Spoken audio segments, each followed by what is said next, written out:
Boa noite, gente. Vamos começar mais uma sessão integrada aqui da Abramed. E hoje é a turma do João 23, com a Vivian, R3, com o Armando como preceptor e o Matheus como preceptor também e especialista do tema que a Vivian vai apresentar agora. Então vamos lá, Vivian. Boa noite a todos. Eu sou Vivian, sou residente do terceiro ano de Medicina de Emergência da turma do João 23. É um prazer estar aqui hoje, né? Gostaria de agradecer à Abramed, à Natália, ao Dr. Armando, que me chamou carinhosamente para apresentar esse tema. Esse tema, muitas vezes, é um tema, né, que a gente muitas vezes negligencia, mas é de suma importância estudá-lo, comentá-lo, né, porque é um tema muito recorrente, é uma das queixas muito frequentes na emergência. Então, a gente gostaria também de agradecer a presença de todos e do Dr. Matheus, que está brilhantando aqui a nossa apresentação, nossa discussão como especialista. Falar de nefrodialitise e urolitise, a gente tem que pensar, né, que o rim, né, na sua composição, e o ureter tem seus momentos de estreitamento. A gente tem três principais locais em que há maior incidência de impactação de cálculos, né? Então, a gente vai ter aí na junção da pelve renal com o ureter, né? Ali no ureter, depois que ele cruza os vasos ilíacos e chegando aí na porção vesical, né? Na juve. Então, são as três porções principais. Outra coisa importante é a gente falar de como conseguir diagnosticar o nosso paciente, entender a queixa dele, né? E pensar nesse possível diagnóstico. Então, geralmente, os cálculos, né, renais, ureterais, eles dão uma dor em cólica. Geralmente, de acordo com a topografia, eles vão dar uma região diferente, né? Se for mais região renal, vai ser mais na região lombar ou em flanco.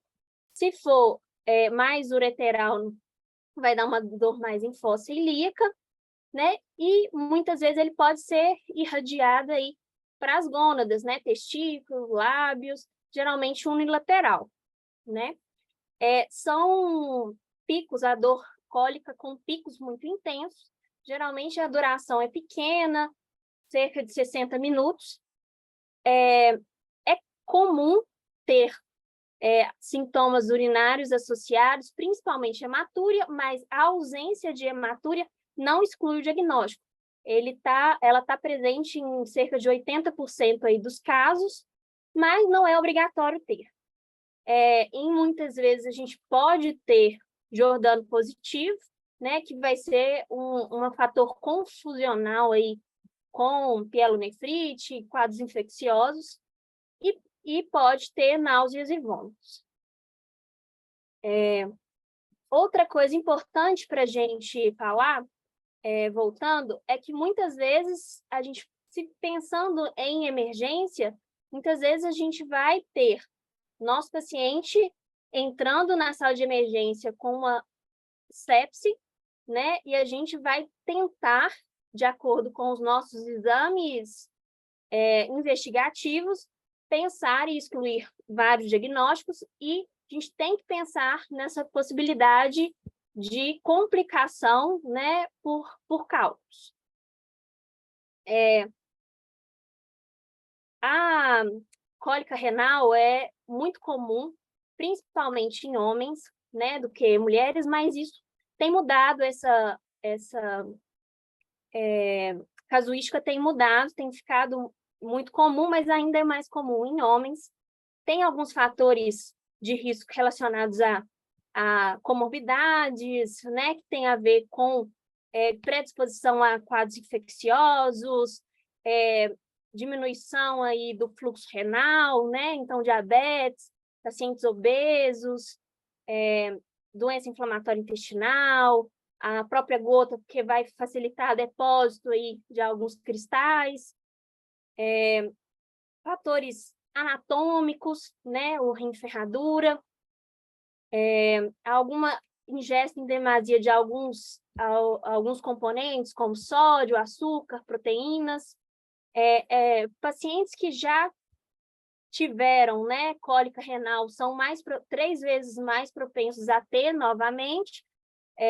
Então, a história pessoal e a história familiar são muito comuns. Quem tem história familiar tem cerca de 50% de chances de apresentar alguma vez na vida cólica renal também. E tem relação com calor, período de verão, locais quentes, pode predispor aí a crises.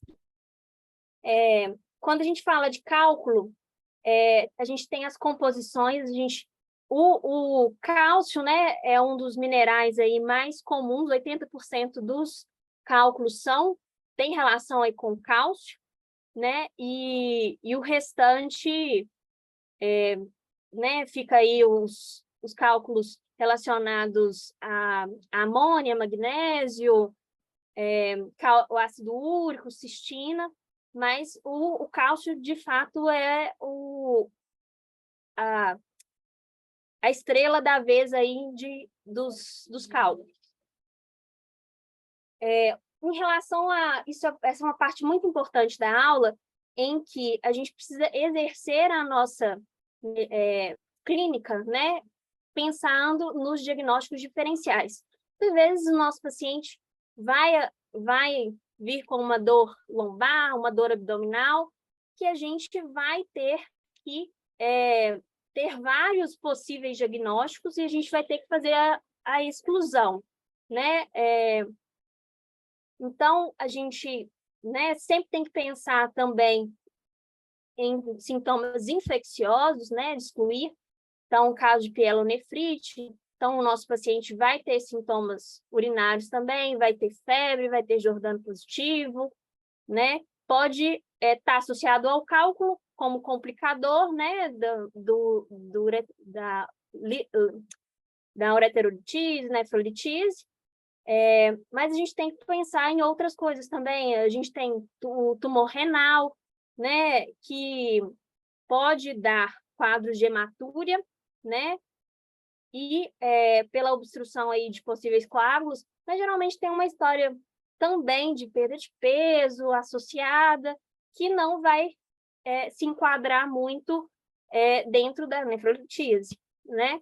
A gente tem que pensar em questões de estenose, mas a estenose, a dor, os picos de dor são menos intensos. Fatores complicadores de abscessos, né? Entre que a gente tem um curso mais longo dos sintomas, tem febre associado. A colecistite também é um dos principais diagnósticos diferenciais, em que o paciente pode ter, em alguns casos, dor em flanco, né? Mas geralmente é no hipocôndrio direito, e não tem sintoma urinário associado. Aneurisma de aorta, quando o paciente vem com uma dor lombar muito intensa, a gente tem que pensar em excluir aneurisma de aorta, né? Mas geralmente essa não tem sintoma urinário associado e é uma dor muito intensa, mais central, né? A dor da nefrolitise é uma dor mais lateralizada, né? Sempre pensar também em questões cutâneas, lesões de herpes zoster, né? A gente tem a lombociatalgia, questões ósseas musculares que a gente tem que, né, pensar também. Quando a dor é mais na urolitise, né, que é mais em falcilico, a gente tem aí a apendicite como um principal diagnóstico diferencial, em que vai ter os sinais, né, o Bloomberg positivo, a descompressão brusca, entre outros. A isquemia mesentérica, né, também mas a dor abdominal geralmente é diferente, os sintomas urinários não estão presentes, que a gente tem uma acidose metabólica que chama muita atenção nos exames, né? Em relação, aí a gente pensa em dor em gônadas, em lábios, a gente pensa, ou então em andar inferior do abdômen, a gente tem os diagnósticos do cisto ovariano roto, a gestação ectópica, né? Tem a torção testicular, a prostatite, epididimite, e o quadro de dismenorreia que a gente vai ficar se excluir todas as outras coisas, né? Geralmente é uma dor em andar inferior que tem a ver aí com o período menstrual, né? Antes ou depois da menstruação. E é diagnóstico de exclusão também. Sempre que a gente pensar, né, em nefrolitíase e urolitíase, a gente tem que fazer, né, alguns exames para excluir principalmente quadro infeccioso, né, que é um dos complicadores. Então, vale... E a gente tem que pensar se o nosso paciente não está séptico ou não, né, que é uma urgência, né, importante. Então, fazer o screening infeccioso básico, né, pensar em mulheres, se não há a questão de gestação associada, né? E o exame de urina também né, com a urocultura, com o antibiograma, também é nosso aliado no diagnóstico.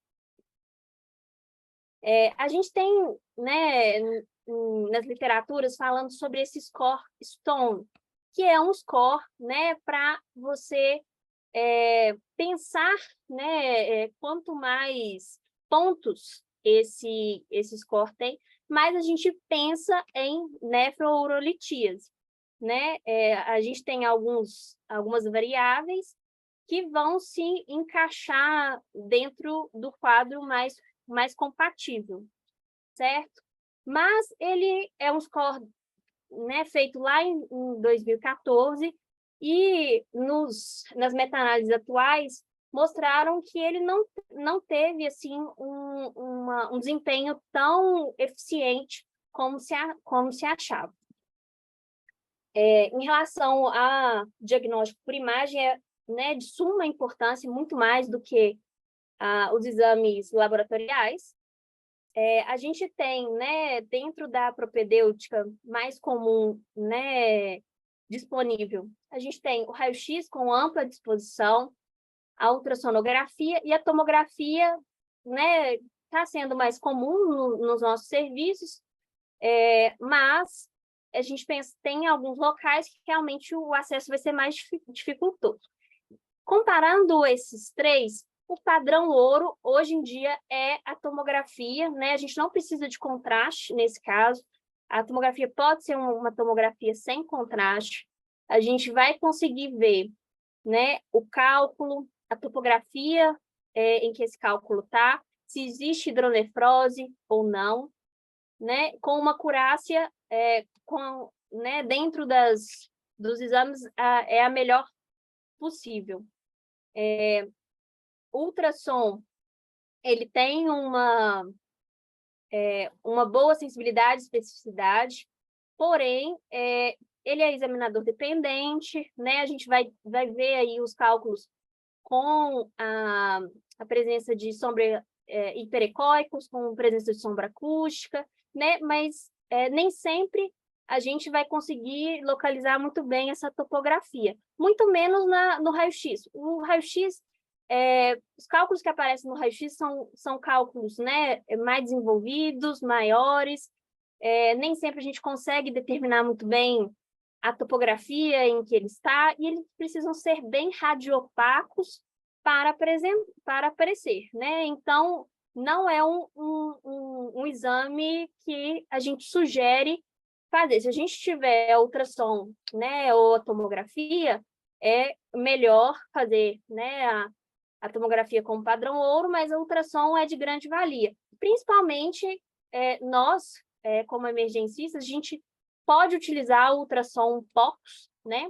Então, a gente vai falar um pouco mais sobre o ultrassom POX, que é uma ferramenta que a gente tem cada vez mais disponível nas salas de emergência. A gente, né, tem treinado, tem buscado ter conhecimento e precisão para fazer esse diagnóstico, e é um diagnóstico mais rápido, né? Então, a gente passa o ultrassom no nosso doente e a gente consegue fazer esse diagnóstico com mais rapidez e melhorar aí o nosso tratamento, né, para o nosso doente.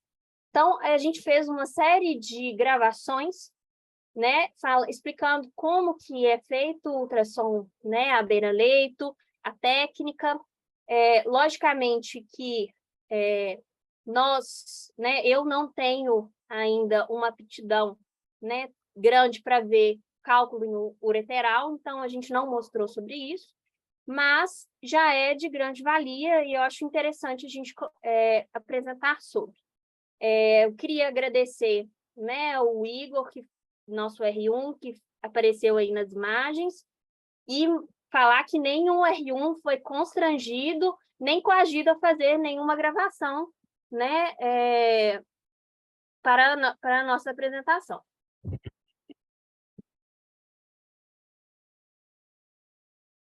Boa noite, eu sou Vivian, sou R3 de emergência do João 23. Hoje nós vamos fazer aqui um exame para avaliar a presença ou ausência de cálculos em vias urinárias. A gente está com o nosso paciente, o Igor. Nós vamos fazer o exame. Os nossos achados que a gente está tentando encontrar é a presença ou ausência de cálculos hiperecóicos com sombra acústica, né, tanto em lojas renais quanto vesical. A partir de agora, acompanhe o nosso exame. Nós vamos nos posicionar à direita do paciente com os braços esticados, posicionados atrás da cabeça, de preferência. Aqui na posição, vou posicionar meu probe, de preferência o convexo, com o marcador voltado cranialmente. Nessa posição, né, das mãos, vou colocar na transição tóraco-abdominal, buscando aqui a minha loja renal direita.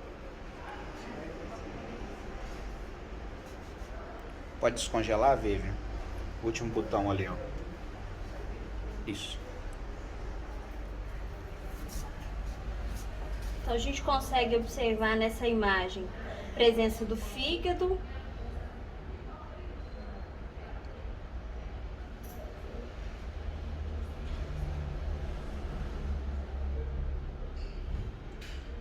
começa a aparecer a nossa loja renal.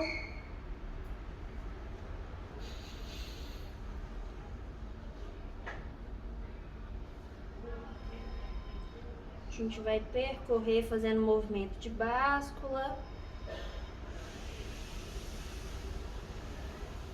A gente consegue ver que o sistema calicial está uniforme, existe uma diferenciação grande, importante córtico-medular, não há presença de cálculos hiperecóico e sem sombra acústica. A gente consegue observar a sombra, né, de arcos costais na nossa imagem. E um bom delineamento ali do rim direito com o fígado, né? Essa linha branca. Exatamente. É o espaço de Morrison que a gente vê na mesma janela no caso do FAST. Eu vou mudar aqui um pouquinho, o preset está em urologia, eu vou colocar em abdômen, eu acho que a imagem vai ficar um pouco melhor. Vamos ver. A imagem um pouco mais definida, tá vendo, Vivian? Uhum. Mas a gente, né, repito, não há presença de cálculos, né, sem sombra acústica. Boa noite, eu sou Vi. Agora nós vamos fazer a imagem da loja renal esquerda. Então, marcador para cima, cranial. Nós vamos aqui na transição tóraco-abdominal esquerda, buscando o baço e a loja renal. A gente ainda vê alguma presença de algumas costelas.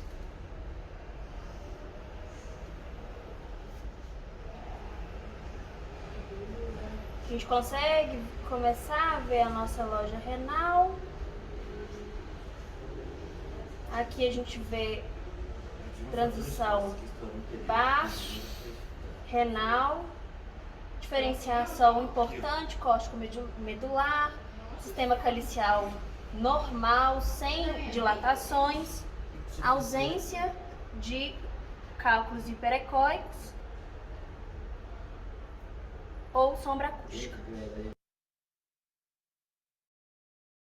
Agora nós vamos fazer a topografia vesical. Então nós vamos posicionar nosso paciente, nosso transdutor na horizontal, preset, indicar marcador para o braço esquerdo. Então na transição suprapúbica, vou bascular com o meu preset. Meu probe, buscando a melhor imagem da minha bexiga.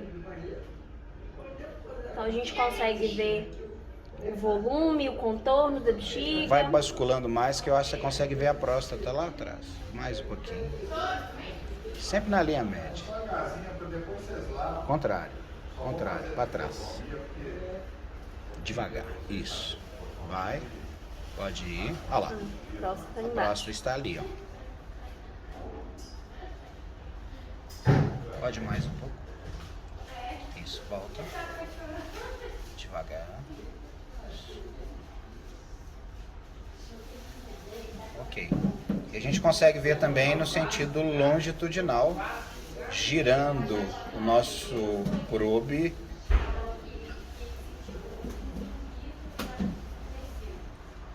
(90 graus). A gente consegue enxergar a bexiga no sentido longitudinal. Uma ureter ali,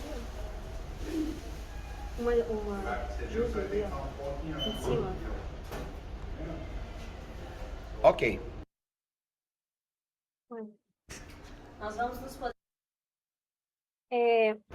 Então, uma coisa que diferencia o ultrassom e o ATC principalmente do raio-x é que a gente consegue avaliar a presença ou ausência de hidronefrose, né? Então, no ultrassom eu trouxe essa imagem com sinais de hidronefrose e os graus da hidronefrose, né? Que é um complicador, um sinal de obstrução, né? Da nossa sistema calicial. Em relação ao tratamento, né? A gente tem os anti-inflamatórios não esteroidais, né? Como a primeira linha de tratamento. Nas meta-análises mais recentes, né, teve um estudo aí de 2018 que comparou, né, os anti-inflamatórios com os opioides e mostrou que os anti-inflamatórios, eles têm, né, eles são superiores ao uso de opioides e analgésicos simples para tratamento da cólica nefrética, uma vez que eles conseguem, né, ambos conseguem reduzir, né, a dor em menos de 30 minutos, mas quem utilizou anti-inflamatório precisou menos de uma analgesia de resgate. Então, por esse motivo, o ANIS é a primeira linha de tratamento. A gente só não vai usar o anti-inflamatório nos casos em que a gente tem, né, algum distúrbio renal, né, ou o paciente é alérgico, por algum motivo a gente não vai. Então, nesses casos, a gente vai optar, né, pelo uso de opioides. Antigamente utilizava-se, né, em tempos remotos, uso de Buscopan, algumas outras drogas antiespasmódicas para tratamento, em adjuvância com outras medicações de analgésicos simples. Mas, pelos estudos, não há benefício, dessa terapêutica.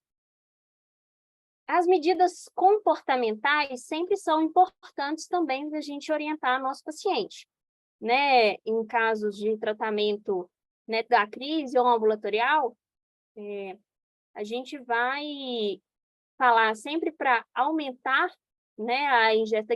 Isso é mais para prevenir a formação de novos cálculos, mas não há evidência na literatura de que você aumentando a ingesta hídrica, isso vai facilitar a expulsão dos cálculos já existentes. A gente tem quando eu era acadêmica, dizia-se que deve-se evitar o uso de consumo de alimentos que têm cálcio, mas isso já foi por várias vezes comprovado em vários estudos que não tem benefício, Agora, redução do consumo de sódio, glicose, proteína, sim, mostraram algum grau de evidência nessa mudança de comportamento. Então, como a gente falou, sempre é importante, muitas vezes o nosso paciente da sala de emergência, vai se apresentar como um paciente séptico, com sintomas urinários, com dor abdominal ou dor lombar ou em flanco, e a gente sempre tem que pensar, como a presença de cálculos como um complicador, como uma causa e um complicador.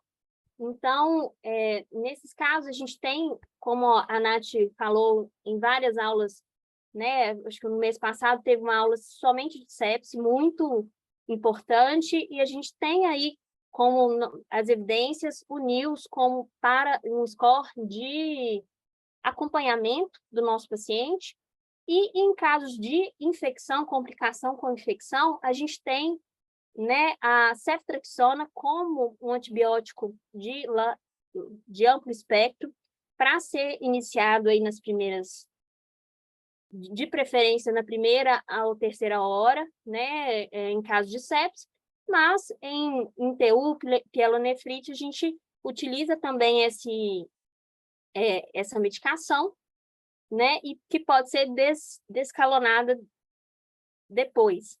Mas a ceftriaxona é um antibiótico de referência, já que ela serve para adulto, serve para gestante e serve para criança também. Em relação ao tratamento, o tamanho do cálculo, ele importa, A gente tem os cálculos menores de 5 milímetros, geralmente são cálculos que vão passar pela literatura, vão demorar aí por volta, no máximo, até 30 dias para ser eliminados espontaneamente, mas eles não vão ter certa dificuldade de passar, Só naqueles momentos de estreitamento que vão gerar sintomatologia, mas eles conseguem ser eliminados espontaneamente. Então, nesses pacientes, a conduta geralmente é analgesia, e a gente sempre tem que explicar para o nosso paciente que, caso a gente faça tratamento ambulatorial, sem complicações, a gente tenha o tratamento ambulatorial, quando ele deve ir no departamento de emergência. A gente tem as medicações, o anti-inflamatório para ser usado em domicílio, mas se a dor for refratária e duração maior que 4 horas, esse paciente tem que comparecer ao departamento de emergência. Cálculos maiores que 10 milímetros, dificilmente eles vão ser expelidos, Eles vão encontrar muitos obstáculos, então a indicação é de intervenção realmente pela urologia. Agora, o limbo, né, que é o 5 a 10 milímetros, é que a gente que fica essa dúvida se será possível ser expulso espontaneamente ou não. Então, geralmente, a conduta nesses pacientes, se não há fator de risco e complicador, é a analgesia, né? E a gente pode tentar fazer uma terapia expulsiva, associando os bloqueadores alfa, a tansulosina, 0,4 miligramas por dia, por 4 semanas, né? Que vai auxiliar na expulsão desse cálculo. A gente tem, né, como alternativa à tansulosina, a gente tem a doxazosina, né, que não é tão eficaz quanto a tansulosina, mas é uma medicação também de eficácia, né, comprovada para esses casos. A gente tem os bloqueadores de cálcio, né, a nifedipina, que também está presente na literatura. Agora, tadalafil, que foi utilizado há mais tempo como medicação para esses casos, hoje em dia já não tem benefício do uso e não é indicado. Agora, a tansilosina vem sendo, né, mostrando pelos estudos em metalagens como melhor eficácia de medicação para auxílio da expulsão espontânea. É importante saber quando eu vou internar o meu paciente e quando eu vou solicitar a avaliação do urologista. Sempre que a gente tiver infecção associada, né, seja sepse ou outra quadro de infecção, tiver lesão renal, principalmente se a gente for bilateral, né, sinais obstrutivos, né, anúria, ou então essa obstrução ou lesão, se o paciente tiver um rim único, né, e tiver esse quadro, a gente tem, né, indicação de fazer uma intervenção, uma drenagem de urgência nesse paciente, né, do sistema calicial. Ele está em emergência, né, urológica. Agora, outros fatores, que é a dor refratária, um tratamento conservador depois de 4 semanas, a falha no tratamento conservador, a dor refratária, são indicações da gente pedir a avaliação do nosso especialista também, para nos auxiliar e fazer, né, a provável intervenção urológica, mas aí, no caso, seria eletivo. Então, só a gente deixar mais claro, então, as indicações absolutas de internação, né, vômitos, dor intensa, refratária, a gente ter esses sinais de infecção, crise hipercalêmica, e a gente sempre vai avaliar em outros casos esse benefício. Se o paciente tem aí uma comorbidade, é um paciente que tem uma insuficiência aí psicossocial, familiar, né? É importante, talvez, a gente deixar esse paciente mais vigiado. Então, às vezes, ele se beneficia dessa internação também. Aqui é um fluxograma, né, para sintetizar, né, a importância. Sempre que a gente tem a dor sugestiva, então, a gente vai optar pela TC de preferência, ou a gente pode usar o ultrassom, né? Identificado cálculos, a gente vai se perguntar se tem dor, vômitos intratáveis, se tem sinais obstrutivos, né? Principalmente se for bilateral, se tem deterioração da função renal, a gente vai chamar o nosso especialista de urgência para avaliar uma desobstrução, né, do sistema calicial. Agora, se não existem essas complicações, a gente pode tentar o nosso tratamento ambulatorial, né? Então, eu gostaria muito que o Matheus agora pudesse falar um pouco mais para a gente. O Matheus, gente, ele foi formado aí pela Faculdade de Medicina de Barbacena, ele fez residência de cirurgia geral na CEMIG, né? Fez residência de cirurgia do trauma no João 23 também, fez residência de urologia na Santa Casa, é cirurgião do transplante, fez especialização de cirurgia robótica, é coordenador da urologia, foi coordenador da cirurgia do urologia do SEMPER, preceptor da cirurgia geral da Unimed e também é preceptor da urologia da Santa Casa. Eu queria que o Matheus falasse um pouco mais para a gente sobre né, essa parte mais específica. E quando a gente chama vocês, né? Ótimo, Vivian, ótimo. Primeiro, te dar parabéns pela sua apresentação. Acho que você abordou um tema muito amplo e foi muito bem, tá? Então, realmente, se condensar, né, a ureterolitise, nefrolitise, né, tudo em uma aula só, você abordando desde o início dos sintomas a fatores de risco, a tratamento, é realmente um tema muito amplo, né? Mas a gente tem que entender que a gente está no contexto da avaliação da emergência, né? E você foi assim coesa o tempo todo, né? Tudo que você falou realmente seguem as evidências maiores que a gente tem hoje na literatura, então, parabéns, você seguiu os guidelines, tá bom? Então, realmente, você está de parabéns com relação a isso. Bem, eu tenho algumas considerações, né, com relação ao tema.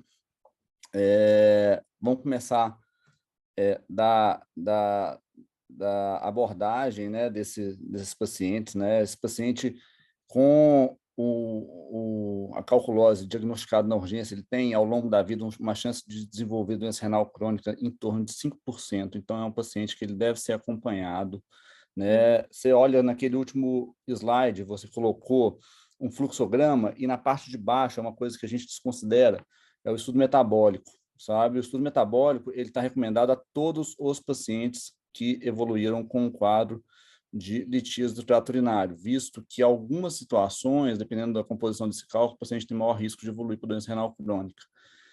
Isso não é o que a gente faz na nossa prática diária. O estudo metabólico no nosso meio ele é mais difícil de ser realizado, porque envolve coleta de urina de 24 horas, não é todo paciente que tem acesso. Então, acaba que é uma coisa um pouquinho, realizada um pouco menos do que deveria. Então, acho que isso é uma coisa que é importante ser considerada. Em relação, na hora que você fala do diagnóstico, eu acho que esses scores, tipo o Stone, que você colocou, eles não são efetivos na prática, você vê, né? Porque vocês estão na emergência, vocês estão ali atendendo diferentes patologias, você pensar em fazer um score de cada paciente para cada possibilidade diagnóstica que ele tiver, né, é muito difícil, né? Então, assim, esses scores eu não acho que eles são válidos, né? E assim, você pega emergencista experiente, é difícil, às vezes, ele já não ter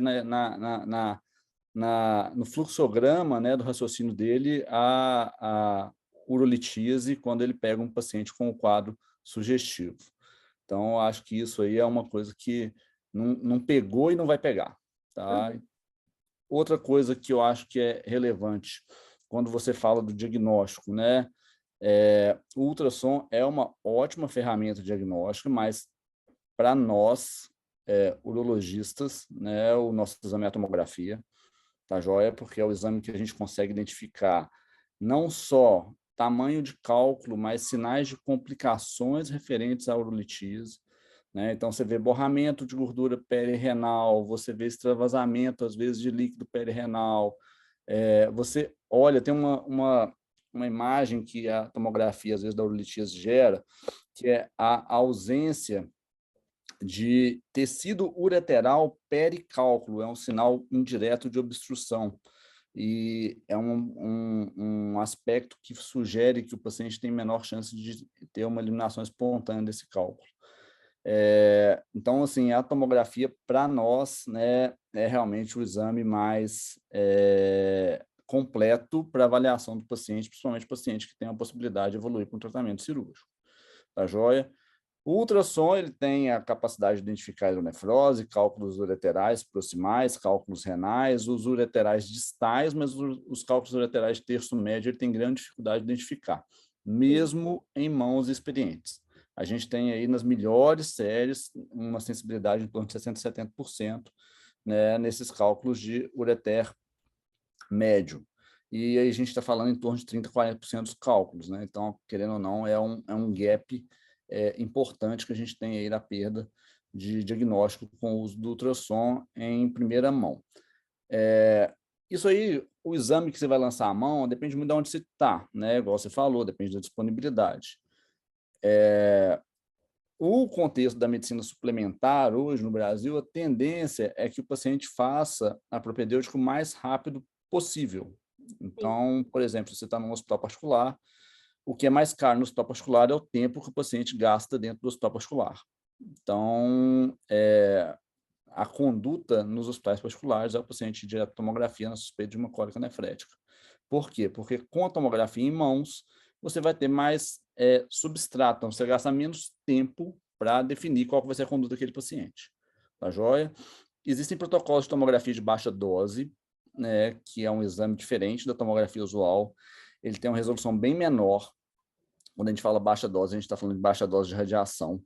Essa dose de radiação chega, às vezes, a 20% a 30% da dose usual, mas é um exame que deve ser avaliado somente por quem é treinado em avaliar a tomografia de baixa dose, porque a resolução é bastante diferente, né? Os exames de baixa dose que nós, cirurgiões, pegamos para avaliar, geralmente são um pouco decepcionantes, porque o que a gente vê na tomografia, que nos ajuda muito, quando você pega um exame de baixa dose, você já não tem aquela resolução toda. Então, é uma outra coisa que está disponível, tem alguns centros que colocam o exame de baixa dose como sendo o exame inicial, né? E aí acabam completando o exame com uma tomografia padrão só para o paciente já diagnosticado, tá? Com relação ao tamanho dos cálculos, né? Quando você fala lá, o tamanho de cálculo de até 5 milímetros, ele não teria vantagem da terapia expulsiva. Na verdade, quando você pega isso, a gente pega realmente a última meta-análise que mostrou que o cálculo de menor que 5 milímetros, a terapia expulsiva não mostrou diferença com relação ao uso do placebo usando a tansulosina. Por exemplo, mas a gente tem vários outros trabalhos que mostraram que tem um certo benefício de você usar a terapia expulsiva por cálculo menor do que 5 milímetros. Tá? Então, na prática clínica, usa-se a terapia expulsiva para cálculos menores do que 5 milímetros também. Tá? Apesar de que a maior evidência, a última meta-análise, baseada em ensaios clínicos randomizados, mostrou que esse cálculo ele não teria um grande benefício. Uma coisa que a gente tem que considerar muito é o tipo físico do paciente. Né? Você tem um cálculo de 5 milímetros num paciente de 50 quilos, é completamente diferente você tem um cálculo de 5 milímetros num paciente de 80. Então, o paciente de 80 quilos, ele espera um cálculo de 5 milímetros sem grande problema, é muito diferente do paciente que tem uma constituição corporal de 50 quilos. Tá? Então, isso é uma coisa que a gente tem que pesar. Né? A gente não pode pegar o tamanho do cálculo exclusivamente e tomar a nossa conduta baseada naquilo ali. Então, acho que esse volume de cálculo, e quando a gente fala de volume de cálculo, é um outro conceito, porque quando você fala o diâmetro do cálculo, você está considerando o maior diâmetro dele, mas o ideal é você falar volume de cálculo. Né? Você tem que pegar pelo menos 2 diâmetros desse cálculo aí para você dizer qual que é o volume desse cálculo, porque é muito diferente você ter um cálculo que tem 5 por 2 milímetros e o outro que tem 5 por 5 milímetros, entendeu? Então, é sempre interessante você pedir para o radiologista, em caso de uma tomografia ou até mesmo ultrassom, tentar aferir esse volume do cálculo, que isso é um outro dado que é importante para a gente. Para cálculos de 5 a 10 milímetros, não tem muita dúvida, né? O paciente com controle álgico adequado, realmente manter o anti-inflamatório e a tansulosina, né? A tansulosina a gente tem sempre que lembrar do paciente de fazer o uso antes de dormir e orientar a hipotensão postural, tá? O paciente com cálculo urinário distal, né? Cálculo lateral distal, além dos sintomas álgicos, né, que irradiam para a face interna da coxa, grandes lábios, bolso escrotal, esse paciente também tem polaciúria, tá? Então, esse paciente ele tem grande risco de queda quando ele começa a tomar tansulosina, porque ele acorda várias vezes à noite para ir ao banheiro. Tá? Então, você tem que orientar bem isso aí. Né? A gente não recomenda, na fase aguda, o paciente ter aumento de ingesta hídrica, a gente não tem evidência que isso aí aumenta a taxa de expulsão de cálculo, pelo contrário, isso aí aumenta a reincidência da cólica. Né? O anti-inflamatório é recomendado, recomendação fortíssima, né? Muito porque o mecanismo da dor é um espasmo lateral com acúmulo de óxido nítrico, então é por isso que você tem menor recidiva do paciente com o uso de anti-inflamatório, então você deve fazer o uso do anti-inflamatório quando permitido, lógico, da condição clínica do paciente, pacientes cardiopatas, nefropatas, etc. Você tem que avaliar isso aí. Você colocou uma situação também que é muito interessante, que é o paciente com rim único, né? A gente tem sempre que considerar isso aí, né? Então, uma coisa que a gente deve pesar na hora também de escolher a medicação que você vai usar, né? E uma outra coisa, né, quando você coloca, hoje em dia eu estou muito pouco na emergência, né, mas assim, quando você coloca lá, quando que você deve chamar o urologista, aquilo ali é o sonho do urologista do seu hospital, porque não é bem assim, né? A realidade é um pouco diferente, né? A gente é acionado muitas vezes por várias outras razões, mas assim, eu acho que nunca é mal se orientar o colega que está à frente do atendimento, né? Porque realmente quem está lá à frente é difícil se manter atualizado em todos os contextos de patologias que vão surgir. Então, acho que, concluindo, eu acho que sua aula foi muito boa, tá? E você abordou todo o tema de uma forma bem coesa. Parabéns. Obrigada. Muito obrigada, viu, Matheus? Acho que acrescentou muito a sua experiência. Professor Armando, Natália, tem algum comentário? Parabenizar, viu, Vivian, a sua aula. Agradecer meu amigo Matheus. Já há algum tempo a gente não encontra pessoalmente. Um grande abraço, obrigado pela participação aí, viu? Nessa noite aí que a gente foi facilitador da discussão, né? Agradecer o Igor, né, que foi nosso manequim aí do ultrassom. A gente, na urgência, a gente tem o aparelho de ultrassom, né, o Focus, como um grande aliado no diagnóstico, né? É claro que a tomografia entra aí como prioritária, padrão ouro, mas o ultrassom nos ajuda, né, na emergência a facilitar o diagnóstico de algumas complicações da hidronefrose, os cálculos mais na JUP, e no mais agradecer a participação de todos. Nath, tem alguma colocação a fazer? Eu fiquei aqui, parabenizar, né, de novo, aí a Vivian fala muito bem, agradecer o Matheus aí, é muito bom ter um especialista, eu sempre gosto dessas sessões integradas, né, que a gente traz um pouquinho do emergencista e do especialista junto.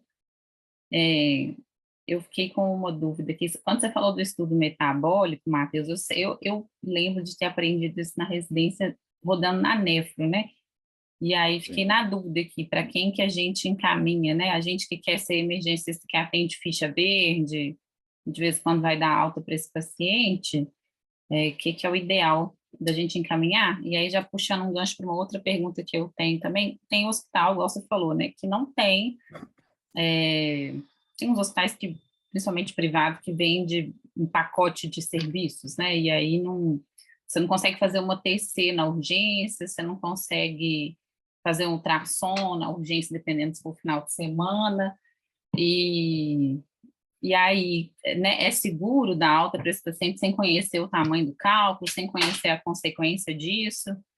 Então, acho que valeria a pena falar, né, que isso é muito comum. Sim. Então, respondendo a sua primeira pergunta, né, no nosso meio, no nosso meio, quem faz o estudo metabólico é o nefro, Uhum. tá? Então, isso fica bem dividido aqui em BH, sabe? Pelo menos aqui em BH. Né? Tem muitos centros que o urologista faz o estudo metabólico, mas são centros onde as pessoas são dedicadas exclusivamente ao tratamento de cálculo. Né? A divisão, né, da medicina, que é em Belo Horizonte especificamente, ela não chega a tanto. Né? Então, assim, apesar de ter grandes especialistas em cálculo, eles não são especialistas exclusivos em cálculo. Né? Então, aqui em Belo Horizonte, o estudo metabólico, na maioria das vezes, é feito pela nefro. Tem uns 2 colegas urologistas que eu sei que fazem o estudo metabólico e acompanham o paciente nesse contexto. Eu sempre falo para o paciente assim, o estudo metabólico é o seguinte, você vai fazer o estudo metabólico e vai ver uma alteração, porque todo mundo que forma cálculo tem alteração. Né? O maior trabalho que a gente tem referente ao estudo metabólico, né, que acompanhou em torno de quase 5.000 pacientes, evidenciou uma redução efetiva da formação de cálculo na taxa de 30%, né, dos pacientes que fizeram a prevenção após o estudo metabólico, a prevenção com uso de medicamento. E, nesse mesmo estudo, teve avaliação só de aumento de ingesta hídrica. Né? E esses pacientes que fizeram aumento de ingesta hídrica tiveram a redução em torno aí de 15%. Mas quando você fala isso, né, em números absolutos, você fala assim, poxa, 30% é muito. Né? Mas o paciente que não fez nada, ele tinha 30% de recidiva. O paciente tinha em torno de 39% de recidiva. O paciente que fez o estudo metabólico e usa medicação, em torno de 30%. E o paciente que só teve aumento de ingesta hídrica teve em torno de 35%. Entendeu? Então, a gente não tem um benefício assim tão claro, né, da avaliação metabólica do paciente que tem uma patologia calculosa, às vezes que a gente chama de discreta ou insignificante. O paciente tem um cálculo urinário que, posteriormente a isso, não desenvolveu uma progressão de doença com aumento de volume de cálculo. Então, assim, no nosso meio, a tendência é que a gente geralmente encaminha os pacientes para estudo metabólico aqueles que têm mais recidivas, né, os pacientes que têm um volume de cálculo maior, que aí são pacientes que vão se beneficiar mais. Por quê? Quando você faz o estudo metabólico, você vai achar a alteração metabólica que implica em tratamento, você vai se rotular como doente. Né? Você vai tomar 1 ou 2 medicamentos para o resto da vida, né, para tentar prevenir cálculo renal, que pode ser que não seja um problema efetivo na sua vida. Né? Então, enfim, eu acho que é uma coisa que a gente tem que pesar, uma decisão compartilhada com o paciente, tem que expor para ele o benefício que ele teria de fazer uma avaliação metabólica e se tratar, né, preventivamente por isso aí.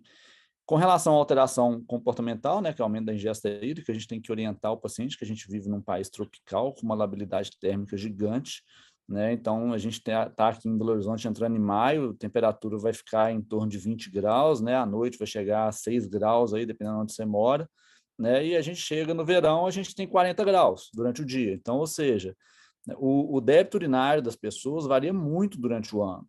Né? Então, o que a gente orienta para o paciente formador de cálculo é não se ater ao volume de líquido que ele bebe, mas se ater ao volume de urina que ele produz.